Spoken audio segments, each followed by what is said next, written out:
Salam sehat Bapak Ibu, kita mau mendengarkan firman Tuhan pada hari Jumat ini, yaitu tanggal 28 Juli 2023. Tetapi sebelumnya kita terlebih dahulu berdoa.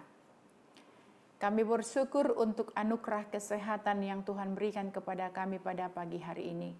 Engkau membangunkan kami dari tempat tidur kami, dan Engkau menjaga kami sepanjang malam. Terima kasih Tuhan atas segala kebaikan-Mu. Dan pada pagi hari ini kami mau mendengarkan firman-Mu. Kuasai hati dan pikiran kami, supaya kami memahami mengerti akan firman-Mu, sehingga kami dapat melakukannya dalam hidup kami. Di dalam nama Yesus kami berdoa. Amin. Firman Tuhan buat kita pada pagi hari ini, yaitu yang tertulis dalam kitab Amsal pasal 15 ayat 1. Demikian firman Tuhan. Jawaban yang lemah lembut meredakan kegeraman, tetapi perkataan yang pedas membangkitkan marah. Demikian firman Tuhan. Bapak, Ibu, dan saudara-saudari yang dikasihi Kristus Yesus, seringkali kita begitu mudahnya terpancing oleh perkataan negatif seseorang. Ketika seseorang memberikan perkataan yang negatif dan menjatuhkan kita, maka kita ingin membalas perkataan, bahkan dengan mengatakan hal-hal yang lebih negatif dan menyakitkan kepada orang tersebut. Akibatnya apa yang terjadi Bapak Ibu? Keadaan menjadi lebih panas dan muncul masalah yang seharusnya tidak perlu terjadi. Belajar dari nasihat Salomo, seorang raja penuh hikmat, yang mengatakan dalam renungan ini, jawaban yang lemah lembut meredakan kegeraman, tetapi perkataan yang pedas membangkitkan amarah.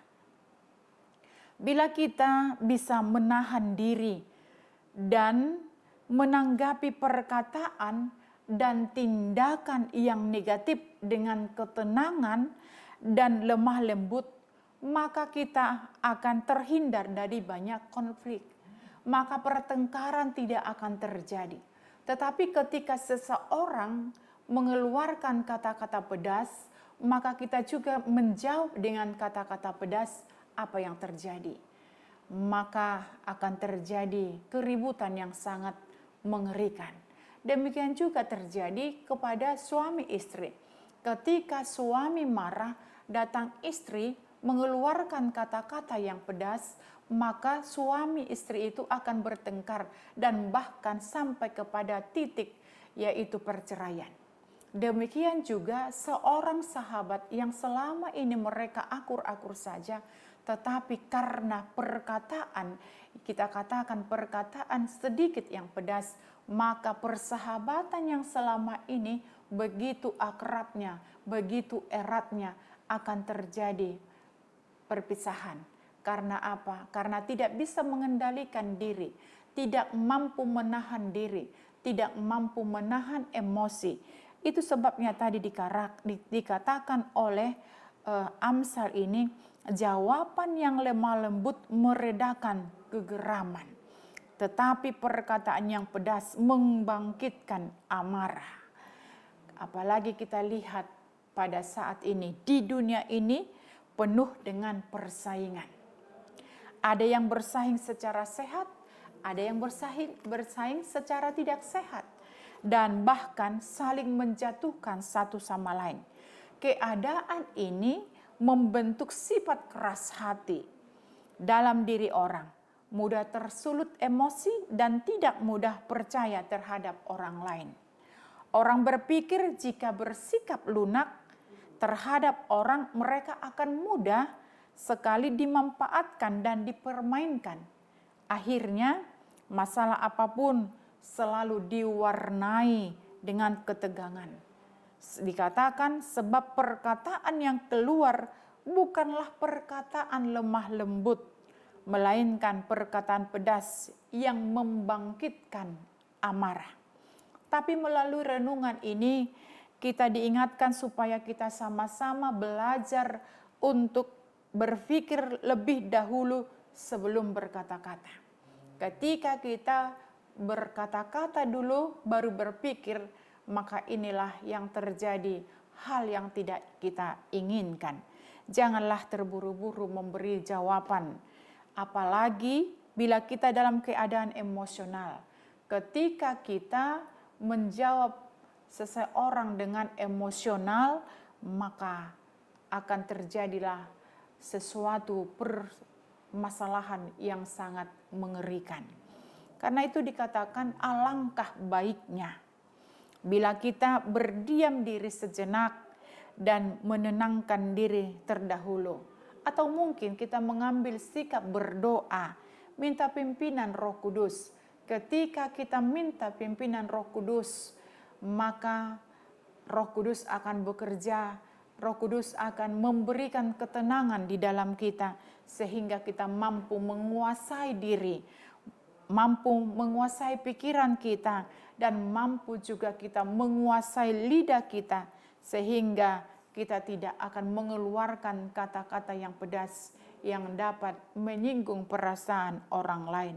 Karena itu Bapak Ibu, kita harus ingat bagaimana Musa seorang pemimpin, walaupun dia memimpin bangsa yang tegar tengkuk, tetapi kelemah lembutan yang dilakukan oleh Musa.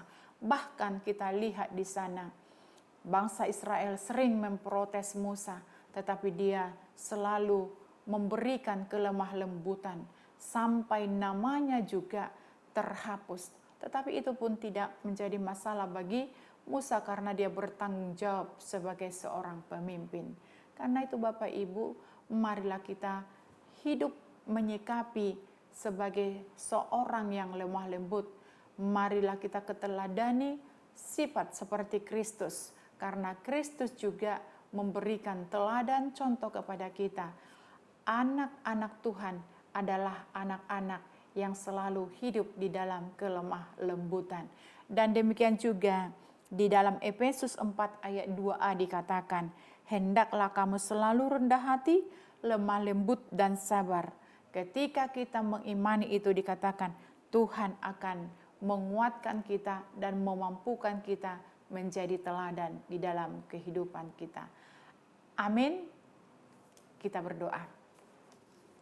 Kami bersyukur untuk firman-Mu Tuhan, yang mengingatkan kami supaya kami Tuhan hidup di dalam tutur kata yang baik, dan kami mampu meneladani Engkau dalam hidup kami. Walaupun teman-teman atau orang lain memancing emosi kami, tetapi biarlah kami Tuhan berdiam diri sejenak, meminta kuasa dari Roh Kudus, supaya Roh Kuduslah yang memampukan kami untuk mengendalikan diri kami, mengendalikan mulut kami, mengendalikan pikiran kami, mengendalikan hati kami, sehingga tidak terjadi konflik di antara kami. Tetapi biarlah hidup harmonis itu yang terjadi di tengah-tengah umat-Mu. Terima kasih Bapa di dalam sorga buat firman-Mu. Biarlah kami dimampukan untuk melakukan sesuai dengan kehendak-Mu. Di dalam nama Yesus Kristus kami berdoa.